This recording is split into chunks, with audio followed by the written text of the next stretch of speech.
Hello and welcome to the Hockey Gambling Podcast on the Sports Gambling Podcast Network. I'm your host, Ryan Gilbert. Joining me, as always, is my co-host, Joel Meyer. How are you doing tonight, Joel? Tired.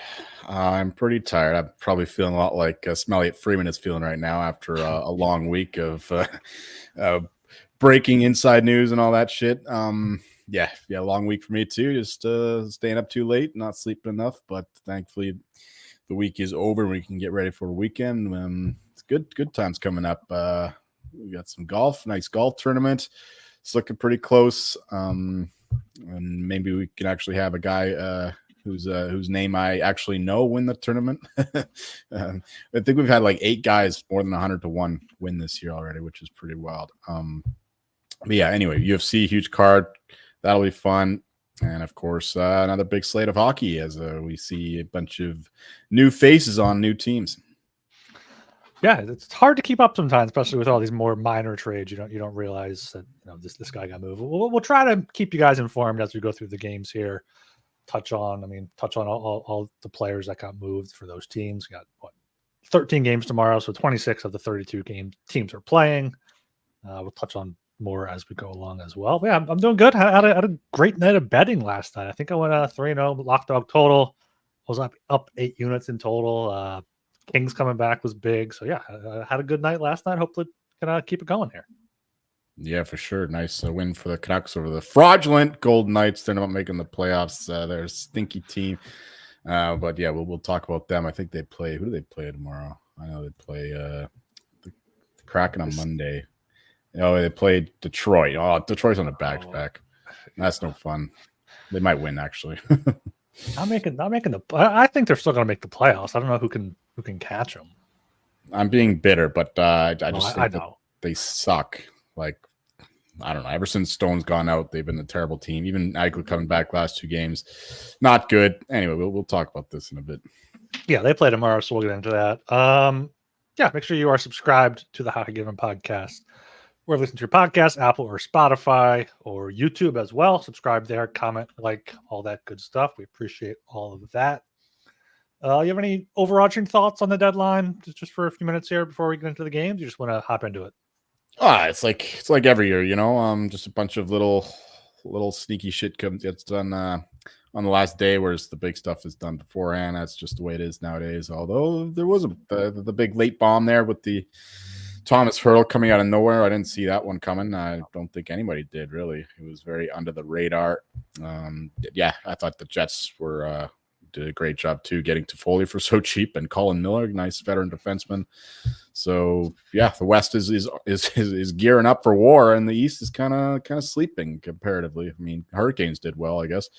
Kuznetsov, I don't know if he's got anything left, but getting Gensel is massive for them. But generally, yeah, the West is looking a lot better than the East. Yeah, you said like there were a lot of rumors going into deadline week, and we got a few trades earlier and today. Not much. It seems that how it is every year. It's like, okay, maybe this one guy gets moved at the deadline. Gensel was rumored last night. That was pretty much done. But yeah, that late trade with Thomas Hurdle going to Vegas is wild. I forgot he's locked up for so long too. So they're going to have him for. That's why he was so cheap, because Sharks don't want to pay all that money. Yeah, and Hurricanes did good. I think Kuznetsov will fare well there. He's got a fellow Russian in Svechnikov, so he'll probably fit in there decently. I'm not sure about his 2-way game though for Brendan Moore. But yeah, Gensel's huge there. I think Panthers did well getting Tarasenko. They got someone else. I forget. It was a defenseman. Oh no, they got Kyle Okposo. Kyle Okposo, yeah, another like veteran leader type guy. It was Lightning who got Matt Dumba, the defenseman. Yeah, down there. for they basically might. They're not in a playoff spot right now, so interesting to see what happens there. Yeah. All right, then. Let's get into this 13-game slate for Saturday, March 9th. Yes, sir. All right, kick things off here at the 12:30 p.m. time slot. We have the Edmonton Oilers at the Buffalo Sabres. Game itself is in Buffalo. Buffalo Sabres are plus 160. Oilers are minus 192. Oilers puck line is plus 120. Over-under is at 6.5. Overpaying off minus 112 with the under at minus 108. Joel, first of all, did you see the video of Bo Byram being confused by the Sabres power play? And secondly, what do you have for this game? I have not seen that. You'll have to tell me about it. Yeah, these are two teams coming off of pretty bad performances. I mean, the Sabres on the back-to-back, both games they played poorly against the Leafs, which is usually a game they really get up for, but neither team really wanted to play that game, it looked like. And then they lost pretty handily to the Predators on the back-to-back, and terrible situation there. Schedule loss for sure, but still not a good performance in either game there. And the Oilers, of course, they laid an egg against the Blue Jackets. I saw it coming, but I still couldn't capitalize on it because the fucking Blue Jackets, they scored 4 and the Oilers can only score 2, so he didn't get the over there, which was unfortunate because I had the right read. I just didn't make the right bet there. Should have bet the Blue Jackets. Anyway, yeah, Oilers here. I think that they can bounce back here with the Sabres on the first game in 4 months here, and Sabres playing so poorly lately. Yeah, give me the Oilers there to bounce back. For the total, yeah, over 6.5 here. I think that's still decent. The Oilers' defense is still not quite thick. Goaltending is very inconsistent, up and down. And I know Ukko-Pekka Luukkonen has been unreal. They're probably the only reason why they got a point against Toronto. But, yeah, I don't think that he'll be enough to stop the Oilers offense. So give me the Oilers and give me the over to 6.5. But I haven't bet these myself. Yeah, I haven't bet anything either. I would lean definitely to the Oilers to bounce back, minus 192. I'm not sure about the total, though. I think maybe I would lean to the under. UPL has been good. Edmonton has been playing more defensive recently. Of course, one of the bets I lost last night was the Blue Jackets team total under 2.5. They scored 3 in the first period, I'm pretty sure. But yeah, it's kind of a weird schedule here for Buffalo. They had, a back-to-back and then 2 days off, and then a back-to-back, then 2 days off, then a back-to-back, and now 1 day off, and then this game. So third game in 4 nights for them. Are back home after Toronto and Nashville. I don't know. I can't back Buffalo right now, though. They're just not good enough of a team. So yeah, lean to the Oilers and a lean to the under for me. And yeah, the Byram thing was like they were on the power play and everyone was just like standing still. And Byram was like trying to direct traffic. He's like, why aren't you guys like moving around? Yeah, well, the Avalanche power play is a lot more dynamic than the Sabres one, though. I'm interested to know that he was on the power play already. Like you'd think that Power and Dahlin on the first unit. Then I don't know how that works there, but I'm surprised that he's on the power play already. What, he was on the first pair with Dahlin. He was on first unit with Dahlin, Greenway, Cousins, and Tuck. Not the best. That's not the first unit. That's the first. That's gotta be what? No Tage. Second unit. Well, Tage is out right now, so that's okay. Second unit is Skinner, Benson, Olofsson, Power, and Peterka. All right. Yeah. It's hard to pick between the two, actually. Yeah, I imagine Byram was on the Avs second unit, which would probably equal to kind of the Sabres first. Sometimes it's more to Devon Taves on the second unit. Byram kind of like flirted around it. He didn't spend too much time on the power play. Yeah. All right, going down to the 12:30 time slot again here. Got the Nashville Predators at the Columbus Blue Jackets. Game itself is in Columbus. Blue Jackets are plus 130. Predators are minus 155. Over-unders at 6.5. Overpaying off minus 115 with the under at minus 105 here. I love the Preds here in this one, minus 155. Just coming off that did have that overtime loss against Montreal, but besides that, they've won 9 of their past 10 games. Besides that one, good win against Buffalo last time out. Columbus has been better. You did call that out. They won 3 of their past 4 now. Only loss was in Pittsburgh on a back-to-back. So I'm not sure what they got going for them. They didn't really make too many trades, I don't think. They still had a small trade with Boston, but they just have some players playing for contracts, playing to prove themselves for next year. And sometimes, that works out this time of year. But I think the Predators are just the much better team here, going for the playoffs, making a playoff push. They added a piece. They added Jason Zucker, I believe, from the Coyotes, so added a forward there. Also traded Guryanov to the Flyers for Wade Allison, which was an AHL trade for them, but I feel like that was a good trade for my Flyers. But yeah, for this one, Preds minus 155. I like that quite a bit. And then a lean to the under. We're probably not going to bet the total. Yeah, there was a third winger in there the Preds got today, so they went all out for these mediocre wingers, but I can't think of the name right now. yeah, the Preds here are a very consistent team, whereas the Blue Jackets have been opposite. Yeah, you said they won 3 of the past 4, but they've had problems winning games on a consistent basis here, zigzagging the whole season long for the most part. So, yeah, I'll go with a more consistent team here with the Predators. They're in great form right now. They're showing confidence in their team by adding a couple of guys. And, yeah, they're just a far more consistent team, better team to rely on. They're good on the road. They're good at home. So, yeah, I'll go with the known quantity here with the Preds. And, yeah, the total is kind of curious. The Predators are playing a lot better defensively. And, of course, we know that Saros is back to being Saros. But the Blue Jackets have a way of just breaking games open with some, like you said, the 3 goals in 10 minutes or whatever it was. They do go on these random bursts of goal scoring. So I could see the game breaking open that way. But just the Predators money line for me. Yeah, Beauvillier was the other right. Yeah. mid winger that they traded for. So. Yeah, third team in about a year now. Yeah, has to be maybe less than that. Or no, he probably 4th team because he was on the 4th team, yeah, Islanders and then the Canucks, Blackhawks, and now the Predators. Yeah, in 14 months. Yeah. All right, make sure to check out our merch store. 15% off everything in the merch store using promo code Madness. Make sure you check out. You can get a cool Hockey Game podcast headband here. You got plenty of hats and stuff too, so make sure you check that out. And of course, we're brought to you by Cut. Cut is a peer-to-peer social betting platform that's U.S. based and available in 40 states. Peer-to-peer social betting is a new and better way to bet. Bet directly against your friends or other users on sports, politics, pop culture, and other events with verifiable outcomes, plus tons of fun social features that give it the feel of a betting social network, like group chats, betting leaderboards, head-to-head history, profiles, fan groups, and more. Cut offers lower, vague, and fully customizable odds. You can create your own bets. Cut also handles the payment side of things, so you never have to chase anyone down for money. You also get cash back every single time you bet against your friends or other users. So download Cut today in the App Store or over at cut.com. That's KUTT, and use promo code SGPN for a 10% deposit bonus.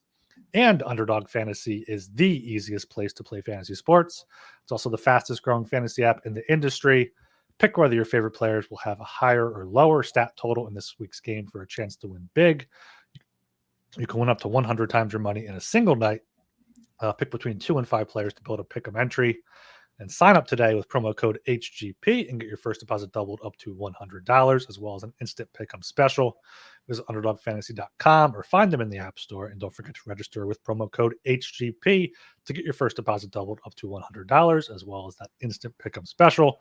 Must be 18 years or older and present in a state where Underdog Fantasy operates. Terms apply. Concerned with your play? Call 1-800-522-4700 or visit www.ncpgambling.org. All right, here going down to the 12:30 time slot. Again, we got the Carolina Hurricanes at the New Jersey Devils. Game itself is in New Jersey. Devils plus 120, Hurricanes minus 142. Over-unders at 6.5, overpaying off plus 100 with the under at minus 120. Joel, what do you got for this one between two metropolitan teams that kind of went in opposite directions at the deadline this season? Yeah, for sure. So one thing that'll happen is that the line will move based on the the additions being factored in. I'm sure Gensel will play in this game, and Gensel's hurt. Was he still hurt? He hasn't come back yet. Hurt. No. Okay, I thought he'd be back. Just he stayed out for the trade-related reasons. Okay, so he's not playing anyway, so disregard that. I was going to make a case for the Devils, but I actually like the Hurricanes more without Gensel. Minus 142, I think, is a cheap number here. I know the Devils they're playing all right. They got the new coach in there, but Hurricanes just an immensely better team. Devils goaltending, we know all about that. I can't defend at all. Losing Colin Miller now. Hurricane. Yeah, he eats up like 16, 17 minutes a night, Colin Miller. So that's not exactly easy to replace there. So, yeah, give me the Hurricanes. Better team. They got the momentum right now. And, yeah, I think that they'll win this game. Minus 142 is, I don't think, a fair reflection of the difference between the teams. And I think that correlates with the under 6.5. Devils have been playing a little better defensively since Travis Green took over the job there. And the Hurricanes, of course, they can limit the offensive chances from the Devils, although they'll get theirs. But Not enough, I don't think. So give me the Hurricanes and lean to the under. Yeah, it looks like Gensel has been skating for about a week but needs to get reevaluated. Should play soon, it says. Kuznetsov might debut in this one, but yeah, either way, I'm going with the Canes here, minus 142. Just a much better team. I know the Devils have been playing better as of late. A lot of that, I don't know, a lot of that expected goals numbers probably buoyed a bit by their against the Sharks and Ducks. They outshot them The Ducks, for sure. 99 to 54 in those two games. So that probably weighs that down a little bit, but yeah, the Hurricanes they're getting into playoff mode. I mean, they've ups and downs recently. That have back-to-back losses on the back-to-back against Dallas and Buffalo, but three of the past 4 wins. To get a good road win here in New Jersey against a team that is rebuilding when they weren't expected to. Devils had a few interesting goalie carousel moves today. They swapped Vanacek and Kakkonen. They picked up Jake Allen from the Canadiens. So not sure who's going to start here. They might just stick with Dawes. Might go with Jake Allen there. Not sure.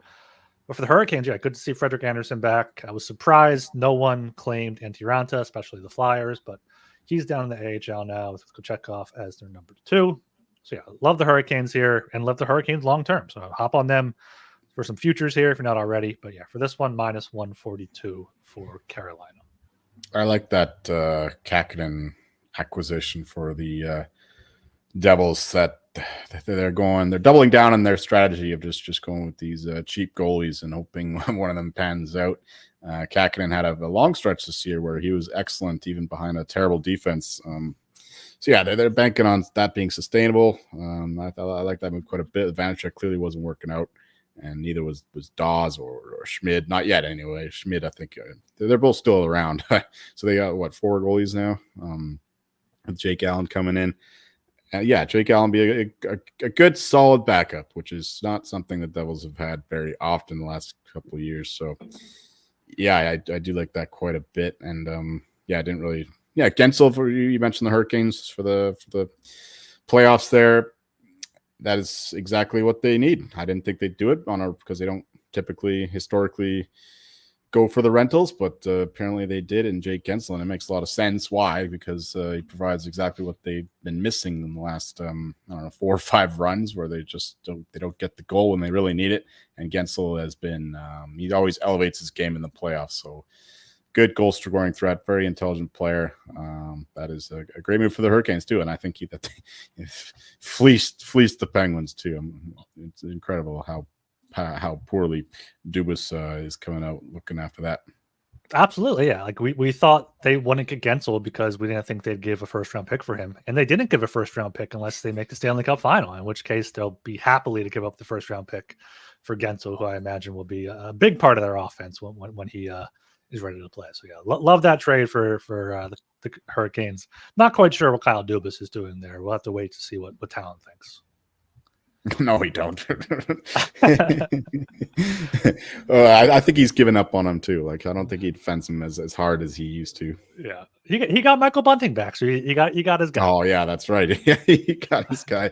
No wonder they didn't have to give a real prospect. Like the Hurricanes do actually have a few great prospects, but Dubas only got a few like B guys. So I don't get that trade at all from the Penguins perspective. And I'm not sure why I know the Canucks didn't want to get rid of their own prospects because they're a lot better than the guys that the Penguins or the Hurricanes gave up. But still, I think that a couple other teams, you think that they could beat the offering that the Hurricanes gave the Penguins. But anyway. Yeah, but I mean, the one thing potentially for Dubas is that like he is good at finding those under the radar guys. So maybe that's what they're doing with these multiple pieces instead of a big piece. But who knows? Who knows what's going on in Pittsburgh? All right, going down to 3 p.m. now. Speaking of the Penguins, we got the Pittsburgh Penguins at the Boston Bruins. Game itself is in Boston at the Gardens. Bruins are minus 200. Bruins on the puck line plus 130. Penguins plus 165. Over under is at 6. Over paying off plus 105 with the under at minus 125. I'll take this one here. I like the Bruins. I like the Bruins by margin. Puck line there minus 1.5 at plus 130. The Penguins have just been going on a downward spiral. Lost 4 of their past 5. 6-0 loss at home against Washington. Just absolutely embarrassing there. lost 6-1 in Edmonton, 4-3 in Calgary, 2-0 in Seattle. But trading Gensel, they have to be, their mojo has to be kind of down there a little bit. Traded Ruedel as well to the Rangers. But also Boston didn't really do much this trade deadline. I think that's going to come back and bite them. Did you see the thing that apparently they were considering trading Allmark to the Kings? And the rumor was for Dubois. For Dubois. Yeah. Interesting. I'm not sure Dubois would like that. Doesn't he have a no move clause? I don't know. You'd think that he would after all the bullshit that he's been whining about the past few years. But yeah, Allmark, I heard that he didn't want to waive during the season. You have to wait till the summer or something. So that makes sense for them. Yeah. Either way, love the Bees here at home on the puck line plus 130. Just beat the Leafs 4-1, beat the Leafs 4-1 in Toronto last week as well. Did play a lot of close games before that, but I think Penguins are just down bad right now and aren't going to be able to get up for anything unless you see Crosby just put him on his back, which is possible, but he seems more dejected than motivated. So Bruins on the puck line. I wouldn't lay the minus 200, but I'll take the plus 130 on the puck line. And a slight lean to the under. Boston has been playing good defense recently. 4 goals allowed in their past 3 games, and Pittsburgh isn't really scoring much. So, as devoted listeners of the show know, I've been a devoted backer of the Penguins for the past couple months here, thinking that eventually these shots will start going in. They'll figure out the power play with all the talent on it, and no, none of that happened. So I am out. I'm selling my Penguin stock. Probably too late, way too late, but I'm doing it now. Under 88.5 points. Watch. They lost 6-1 last week against Oilers, 6-0 against the Capitals, their bitter rival, and the really lame effort there. This team does not give a shit anymore. Crosby was interviewed, and he sounded totally disappointed that Gensel was traded. So yeah, this team has given up, and there's no way that they're making the playoffs. And under 88.5 points, I think is a great bet. They're playing the Bruins here, and then they got the Oilers coming to town on Sunday. That's not ideal, and they have a very tough schedule even after that as well. So Penguins under 88.5 points, I like that quite a bit. And that, by default means I like the Bruins here to win this game. Minus 200 or so. It is kind of steep, but it's steep for a reason. The Penguins have given up. I would just do the minus 1.5, just banking on the fact that the Penguins are out golfing. They don't care anymore. Bruins coming off of an emotional win. They had the 2011 Cup celebration there when they beat the Leafs. So maybe they have a bit of a letdown spot themselves, but still, I think even factoring that in, they could still blow up these Pens. So give me the minus 1.5, and I don't know about the total because if they blow them out, the 6 is in trouble. So just the Bruins for me. All right, going down to the 4 p.m. time slot here. We have the Calgary Flames at the Florida Panthers. Game itself is in Florida.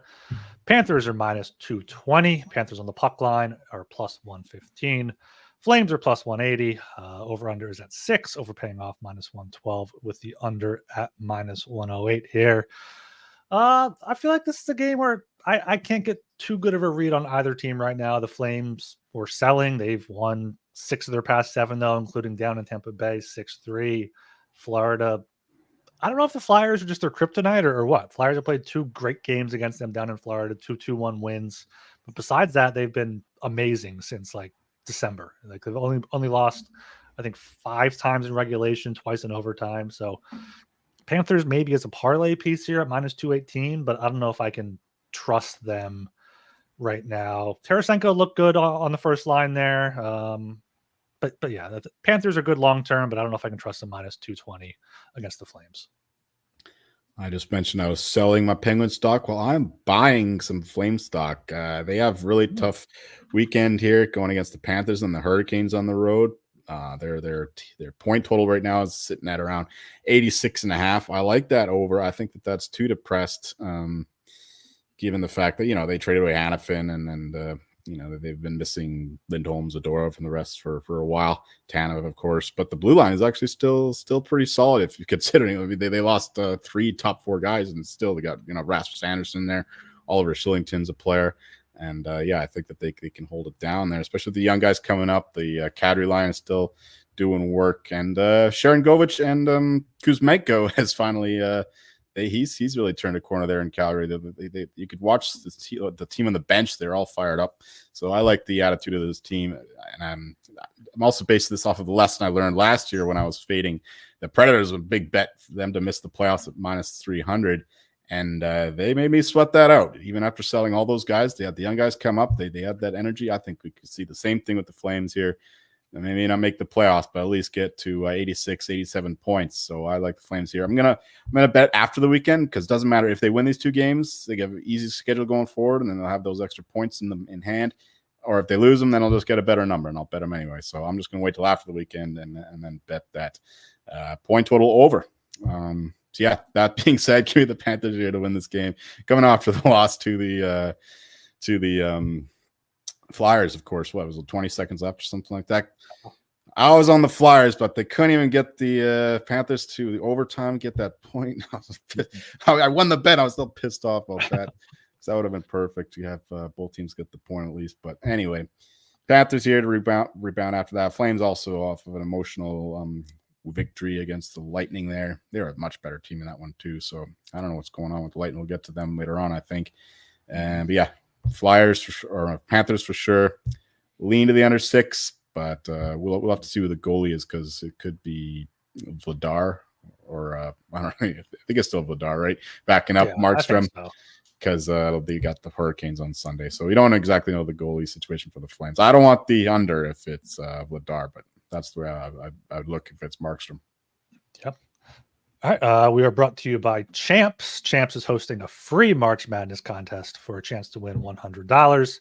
Plus, if you host your own March Madness pool on Champs, you'll get a free extra entry into the bracket contest.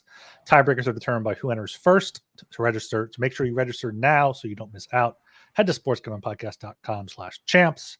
That's sportsgamblingpodcast.com/champs. And Hall of Fame bets. Win bigger by betting smarter this season with Hall of Fame bets, the sports betting analytics platform for parlays, player props, and game lines. Research every bet with historical stats and data. You can enter any parlay idea into Hall of Fame bets revolutionary parlay optimizer tool to get hit rates broken down by leg, as well as an expected probability for the entire parlay. Sort all players by hit rate for any bet to learn which players are hot and which picks have value. So stop betting in the dark and join over 30,000 users researching with Hall of Fame bets to craft more intelligent, data-driven parlays. Download the Hall of Fame Bets app or visit HOFBets.com and use code SGPN to get 50% off your first month today. Start researching, start winning with Hall of Fame Bets. All right, yeah, going down to the 7 p.m. time slot now. We got the Philadelphia Flyers at the Tampa Bay Lightning. Game itself is in Tampa Bay. Lightning are -142 on the money line. Flyers are +120. Over under is at 6.5. Overpaying off +102 with the under at -122 here. I'm on my Flyers, shockingly, +120 on the road. I just don't believe in this Lightning team right now. Lightning are on the cusp of a playoff spot by point percentage there. I think .002 behind the Islanders, right there with the Flyers, both teams at 33 wins on the year. And the Lightning just have looked bad recently. They've won 3 of their past 9 games, including a 6-2 loss in Philadelphia last week. Flyers have been, a lot better than we thought they would be with all their injuries and whatnot. It seems to be a next man up here for the Flyers. John Tortorella has his guys playing good hockey. Sam Ersson looks great in net. So assuming he starts here, I love the Flyers +120. I can't see why it wouldn't be Ersson here. But yeah, the Lightning, I don't know what's going on with them. But yeah, like the Flyers here. And a lean to the under 6.5 at -122, but probably won't end up betting that. I agree with all that. Don't have much to add. I think the Flyers are being disrespected here. With the Lightning, it's fairly significant favorites, which I don't think they deserve to be based on the way they've been playing compared to the Flyers, who typically get up, especially as dogs. Yeah, one thing I'll say though, I'm not like talent. I don't just cheer for every player that comes through Denver, like every ex-Avalanche player, but I'll make an exception for some, including Eric Johnson, absolute legend and stud of the Avalanche. Love that guy. So glad to see he's on a team I'm backing with the Flyers here. Yeah, I'm sure you'll grow to appreciate him.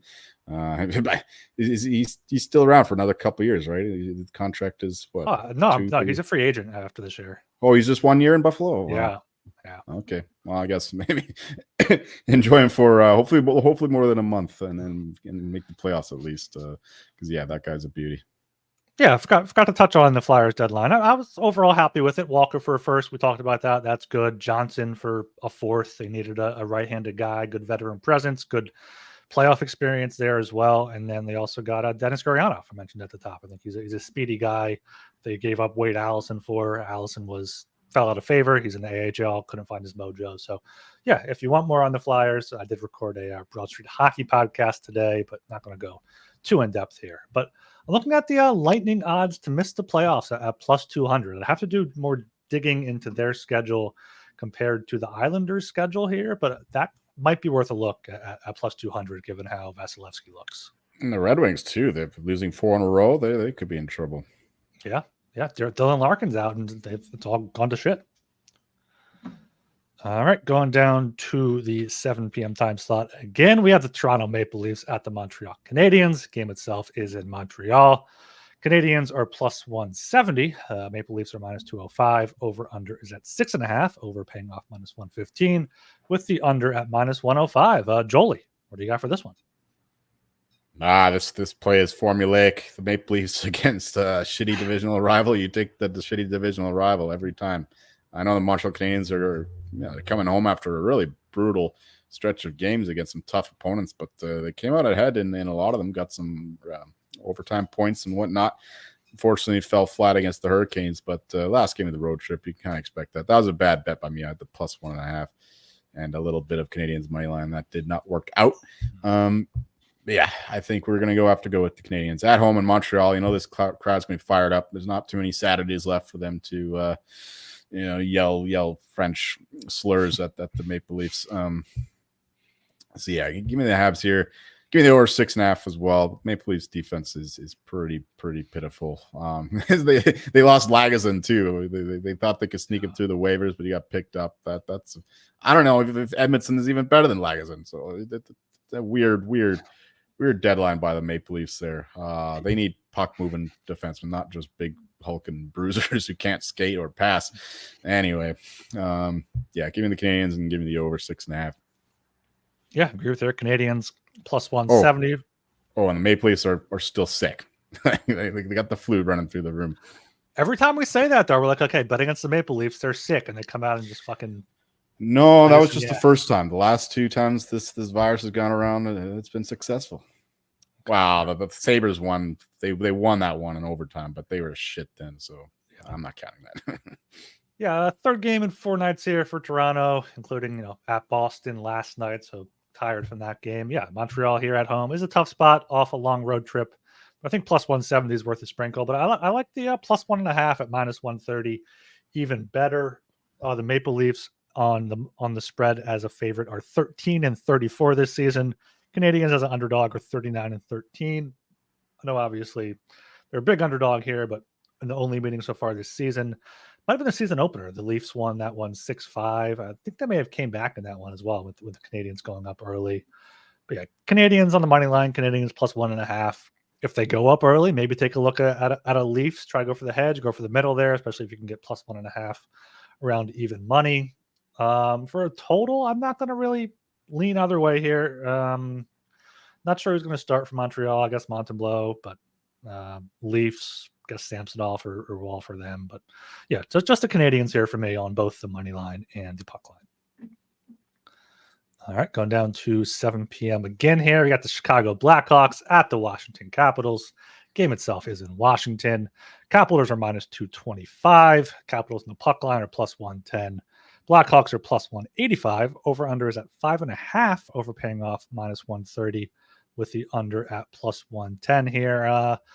I don't have too much for this one. I don't think the Capitals should ever be minus 225 favorites, but maybe against this Blackhawks team, it's worth it. Blackhawks coming off a win in Arizona on the second half of the back-to-back, which was surprising for them, but they very rarely win on the road or 2 straight games on the road. They're 5-25-1 on the road this season.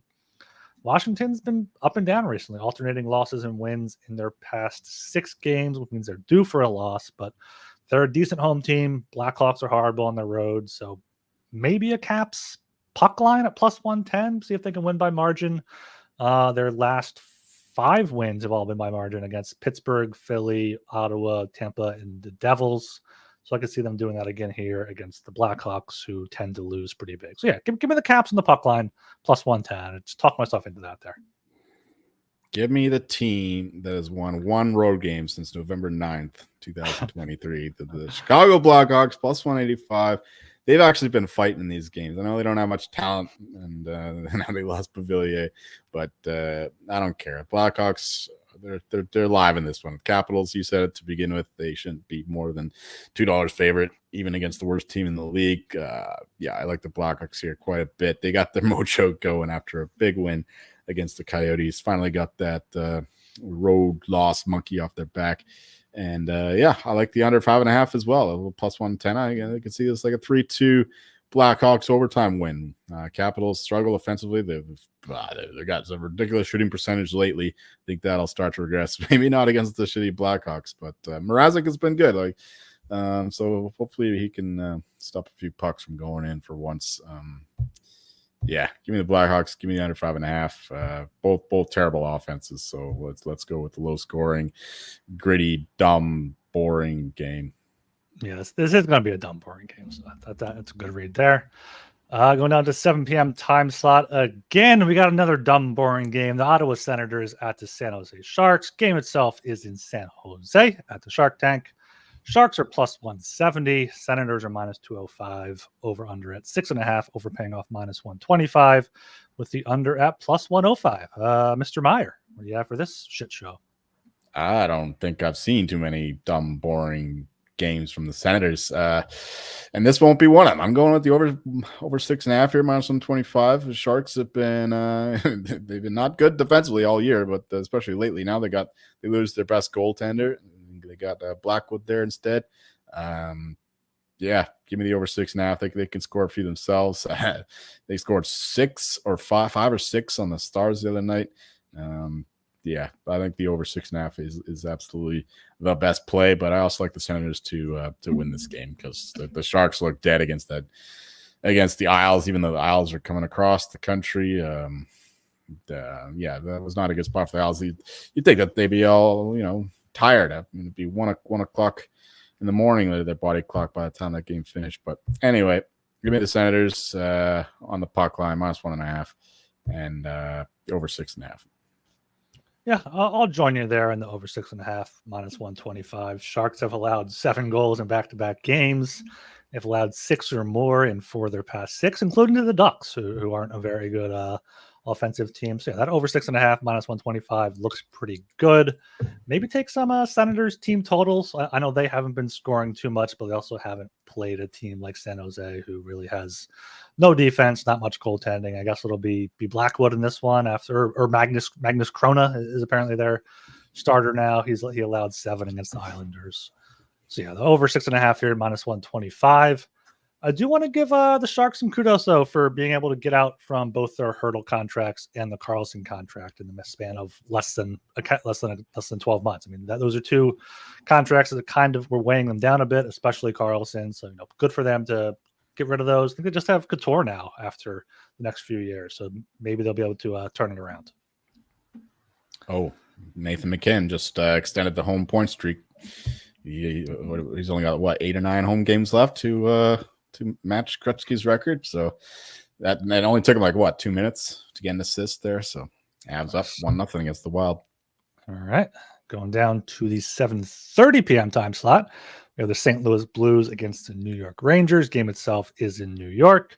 Rangers are minus 205. Blues are plus 170. Over under is at 6. Overpaying off plus 102 with the under at minus 122 here. Rangers, didn't make a big splash at this deadline. I know people are kind of complaining about that a lot, but I think they made some decent moves. They got Jack Roslovic. They got Alex Wemberg we talked about. So, yeah, I think they added the depth that they needed. Chad Ruhwedel is going to be good on their back end for them. They have a good top 6. Just needed to add some depth players like they did a few years ago. So I like that for them. but I don't necessarily like them in this game. I did throw a small play on the Blues at plus 170. I'm not sure why. They should be banned, but they've been showing up in weird spots, and I could see the Rangers having a bit of a letdown here. Two tough losses to the Leafs and Panthers in their last two. They've been off since what, the 4th? Is that Monday? So they've been off all week, maybe a little bit of rust there. So I like the Blues plus 170 for a sprinkle, but I like the under 6 at minus 122 even better. Shesterkin's been great in net for the Rangers since the All-Star break. He's had plenty of time off this week as well. Blues, Binnington has been good there. They've been playing good defensive hockey. So love the under 6 at minus 122 and a lean to the Blues. Yeah, I can't really bet either team in good conscience. Not back in the Blues here. I don't care. Rangers, great rest spot. And Blues didn't really impress against Devils. Yeah, they were okay, but nothing special. Binnington has been good. You're right about that. Shesterkin's been on a tear since the All-Star break. So I think the under 6 is the right play in this one. So that's what I'll go with. I don't have too much to add to your argument there. The player they should have added was bringing Buchnevich back from the team they're about to play here. I know he would have been expensive, but he's a hell of a player, and he's being wasted there in that shitty Blues organization. So free Buch. Yeah. Would have liked to see that there, for the Rangers, but oh well. All right, going down to the 10 p.m. time slot now. We have the Detroit Red Wings at the Vegas Golden Knights. Game itself is in Vegas. Golden Knights are minus 185. Red Wings are plus 154. Over-unders at 6.5. Overpaying off plus 102 with the under at minus 122. Jolie here. You got your Golden Knights? Got my Golden Knights and my Red Wings. Oh, work. I don't know what to do here, but the Red Wings are currently losing against the Coyotes, so this is a curious one to follow in terms of handicap in this one. But of course, Wordle won't play because he's injured. The Golden Knights immediately put him on LTIR, which is hilarious. But they do have Hannafin and Mantha. Mantha was absolutely terrible in the game against the Canucks. Immediate double minor, his first contribution to the game. Hannafin is all right. I mean, the line's going to go towards the Knights, so if you just want to get the CLV, you bet them now, but I'm not doing that. I think the Red Wings here could be live in this one. I like it when they avoid the Vegas flu by playing the night before. They're not going to be going hard right after the hockey game, you wouldn't think anyway. So, leaning to the Red Wings. I don't have a real strong feel for this. Over 6.5, though. The Vegas Golden Knights defense is not what it was. They're all looking real old. Martinez is on the IR now as well, though he's been pretty terrible. So it's a Red Wings game. They typically play overs, and Lyon is playing tonight, so they'll have Reimer tomorrow, and he's definitely the inferior keeper. So over 6.5 would be my look in this one. Yeah, I think if anything, I'll back the Red Wings here if the line gets high enough, depending what happens tonight, obviously. But like looking at their recent games, since Larkin's gone out, I'm not sure which game Larkin got injured in, but they've lost 3 straight. This is going to be their 3rd game in 4 nights. On Thursday, they lost 7-2 in Colorado. Or no, not the 3rd game in 4 nights. Their 3rd game in 5 nights here, but at Colorado, at Vegas, or at Arizona, then at Vegas. Kind of a tough road trip. Already lost 3 in a row, been outscored 16-5 in these 3 games. What, down 1-0 you said already? Yeah. Yeah, so not good for Detroit without Dylan Larkin. I've been fading them for a while. I'm hoping they do finally fall out of the playoff race here. But I can't back the Vegas right now at minus 185. Apparently there is a minus 170 out there right now at FanDuel, which I might be comfortable taking just because I think this is a good spot for Vegas. They had a long road trip, came back, lost to Vancouver 3-1. It's a decent showing against a good team. Now they get a chance to face a tired Red Wings team that's without their best player. So if you can get a minus 170, probably take that. But otherwise, it's going to be a pass from me. Maybe a lean to the over. All right, going down to 10 p.m. again here. Another team on a back-to-back at the Winnipeg Jets at the Vancouver Canucks. Game itself is in Vancouver. Canucks are minus 142. Jets are plus 120. Over-under is at 5.5. Overpaying off minus 125 with the under at plus 105. Joel, your Canucks. What do you have for your actual Canucks here?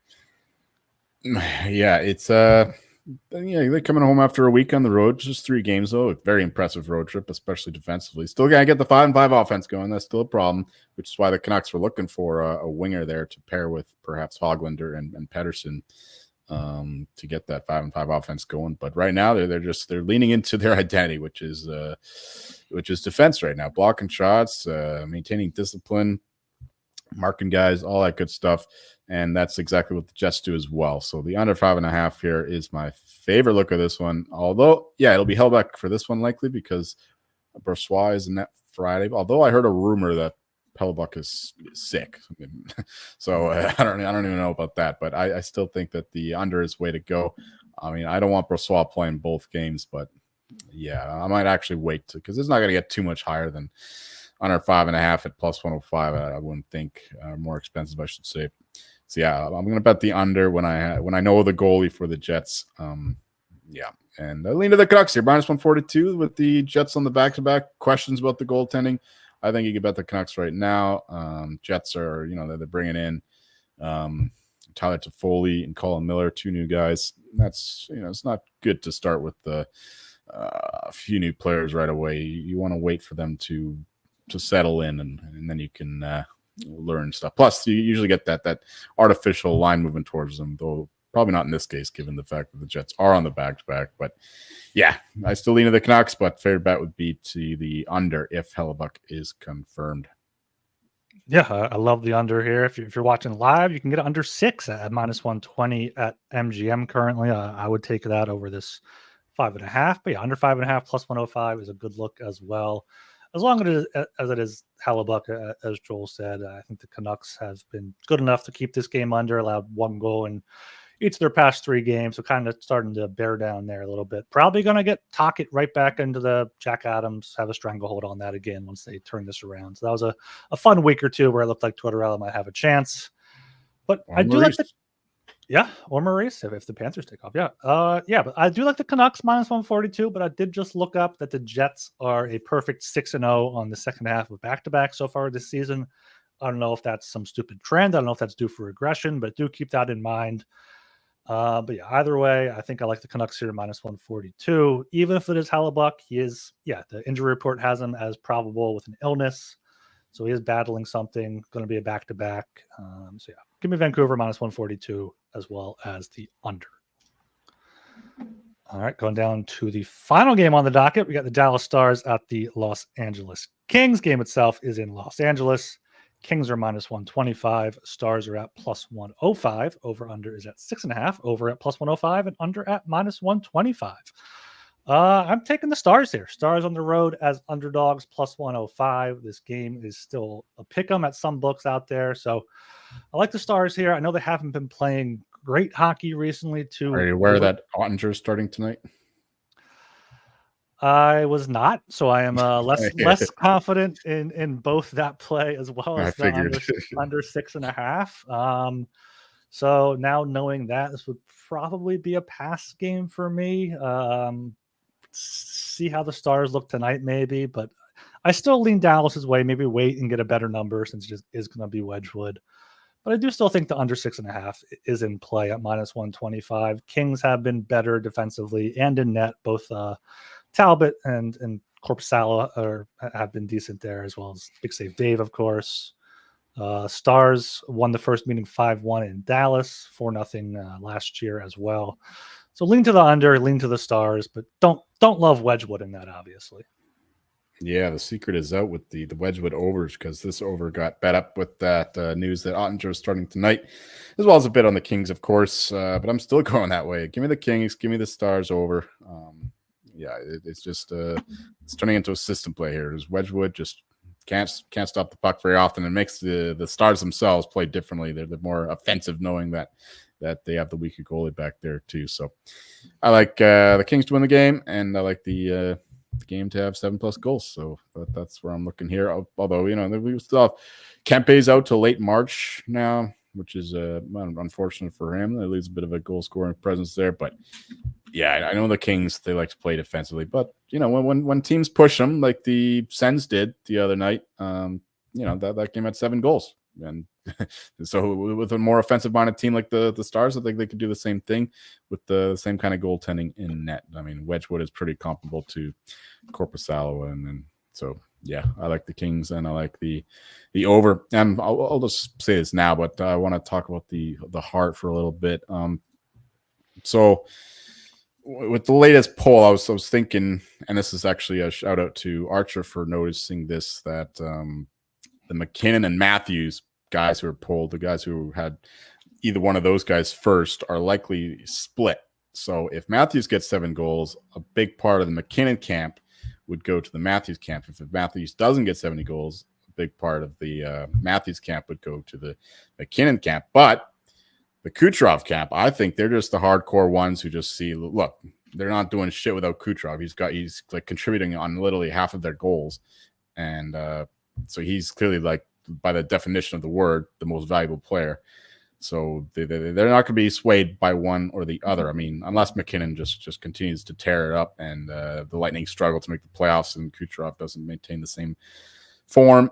So I could see some of them going to McKinnon. But the two camps, McKinnon and Matthews, are the narrative camps, and I think that they'd be swayed more easily from one to the other, whereas the Kucherov, the objective camp, is I think pretty settled. So I just wanted to say that's the only way I think that Kucherov could win, is if Matthews wins 70 goals and McKinnon just continues to dominate, and perhaps I think if he gets the home point record, I think he just wins, because that's pretty incredible. It hasn't been done since Gretzky. That was the only time it's ever been done. So I think that's even more impressive than 70 goals, even for some of the more hardcore Matthews voters. So, yeah, I still think McKinnon has a big lead now, as the odds reflect. There's probably still a little bit of value, even at plus 120, plus 130, because he does have another point tonight. So, yeah, I think that it's McKinnon's to lose. But the way that Kucherov wins, and this would be bad for me, is if Matthews gets 70 goals and McKinnon just continues to dominate, because they're going to be split. That camp is going to be split into two.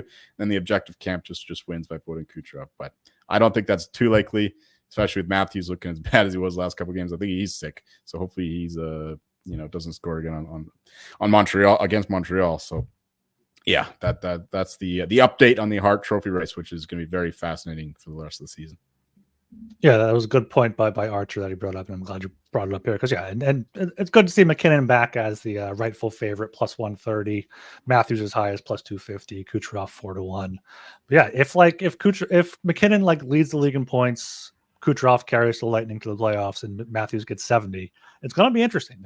It's going to be one of the closest. I think we've never had like 3 up there. It's always been like neck and neck between 2 people, but having 3 people up there, it's interesting. And like McDavid honestly could climb in there too. I'm sure he's not going to, but he could go on a tear, have a 5-point game, and he's right up there, almost tied with Kucherov in points. So I still think it's McKinnon, but there's always other guys behind him.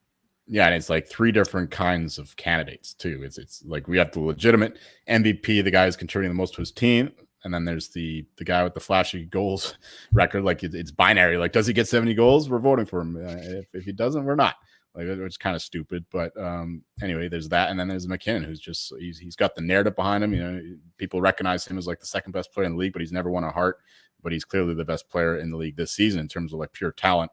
It just so happens that he's got other players helping him, like Makar and Rantanen, so he doesn't have the whole Kucherov carrying the team on his back kind of thing. So yeah, it's while it's not like 2 of the same kind of players, it's 3 different kinds. So it's very fascinating.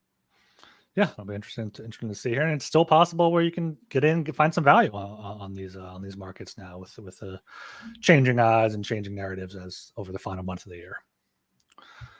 All right, our consensus plays here before getting to the best bets. We have the Hurricanes minus 142. I got a consensus Bruins puck line at plus 130. That's rare there. Panthers minus 218. Flyers plus 120. Canadians plus 170, or Canadians puck line plus 1.5 minus 130. Ottawa, San Jose over 6.5 minus 125. St. Louis Rangers under 6 minus 122, and then Vancouver in the under 5.5 there at plus 105. So for our best bets for last show, we're on Tuesday. Joel had the Canucks Kings under 6. I believe that was a 3-2 game. I know that did win. I didn't mark that down. 3-1. Easy. 3-1. Then I had the Oilers. That was the Oilers' comeback win against Boston there. So I got to thank Leon Draisaitl for getting me back over 500 here. Joel's still in the lead here, 19-10, plus 5.79 units. I am 15-14 at plus 0.63 units. These are all standard bet 1 unit on each of these. Best bets for Saturday here. I'm going first. I'm taking the Hurricanes minus 142. Just they're the only team I actually bet 2 units on tomorrow. So they're my best bet. Just a much better team than the Devils here. Give me the Red Ring. Oh my God. The Red Rings. Golden Knights over 6.5 plus 102. I think that we'll get a track meet in that one, especially with the Red Wings on the back here and not looking good. And with Reimer in net most likely. So, and Aiden Hill is not the same player as he was even like a few weeks ago. Like he's been terrible. Yeah, and as you mentioned, Martinez had a bunch of injuries still. So, I mean, they need to get healthy for the playoffs, but as you said, they got to make it there first. Indeed. Oh, the line just moved here for the Golden Knights. They dropped minus 170. I did not see that coming. I mean, yeah, I thought I knew that's what it was at FanDuel right now, but I didn't think that would go down at DraftKings too. Interesting. All right, anything else here? Should we just close this out? I think the idea is that if the Red Wings get blown out, they're down 2-0, then they'll have more of an inspired effort against Vegas. That's the only thing I could think of why the line would move right now. But no, I'm good to go. All right, make sure you are subscribed to the Hockey Gambling Podcast on Apple and Spotify. Leave us a 5-star rating and review. If you're already download there, make sure you subscribe on YouTube as well. We go live there, got our videos up there as well. So make sure you subscribe, comment, like, all that good stuff. We appreciate all that. And get in the Discord, sg.pn/Discord. Had someone reach out to me on Twitter about getting in there today, so hopefully they were able to find their way there. And yeah, follow on Twitter as well at HockeySGPN. All right. I am Ryan Gilbert. You can follow me on Twitter at rgilbertsop. And I'm Joel Meyer. And if you ever have an interest in watching football, that is soccer, I recommend watching the Liverpool-Manchester City game on Sunday, 8:30 PST. Liverpool has the league in the standings by 1 point. And yeah, this could very well decide the title in a couple months. It'll be a great game, which usually these games all go under. Maybe that's just the bet. You just bet the under 3 because all these high stake games, they don't try to score. They just be conservative. So anyway, there's a bet in there too. But from a pure sports standpoint, I think that this will be a hell of a watch. Yeah, that should be good there. All right. See ya.